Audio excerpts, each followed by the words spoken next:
আগামী 2 জুন থেকে শুরু হতে চলেছে আইসিসি টি-20 বিশ্বকাপ। এবারের বিশ্বকাপের আয়োজক আমেরিকা ও ওয়েস্ট ইন্ডিজ। একই সঙ্গে 15 সদস্যের ভারতীয় দলও কিন্তু ঘোষণা করেছে বিসিসিআই। রোহিত শর্মাকে এই বিশ্বকাপেও টিমের ক্যাপ্টেন্সি করতে দেখা যাবে। যাই হোক, আজ আমরা সেই 3 জন তারকা প্লেয়ারের সম্পর্কে কথা বলতে যাচ্ছি যাদের জন্য এটি কিন্তু শেষ টি-20 বিশ্বকাপ হিসাবে প্রমাণিত হতে পারে। যদি ভারত কিন্তু ট্রফি না পায় তাহলে কিন্তু এটাই তাদের হবে শেষ বিশ্বকাপ। তো নাম্বার 1, রবীন্দ্র জাডেজা। এটি শেষ আইসিসি টি-20 বিশ্বকাপ হতে পারে ভারতীয় ক্রিকেট টিমের অভিজ্ঞ অলরাউন্ডার রবীন্দ্র জাডেজার জন্য। বয়স বেড়ে যাওয়ায় এবং ইয়াংস্টার প্লেয়ারদের সুযোগ দেওয়ার জন্য তাকে আর সুযোগ নাও দিতে পারে বিসিসিআই।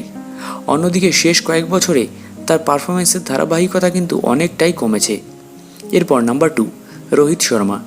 ভারতীয় টিমের তারকা ব্যাটসম্যান রোহিত শর্মার এটাই হয়তো শেষ টি-20 বিশ্বকাপ। রোহিতের বয়স বেড়ে যাওয়াই এর সবচেয়ে বড় কারণ।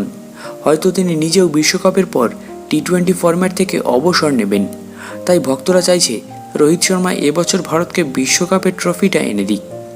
এরপর নাম্বার 3, বিরাট কোহলি।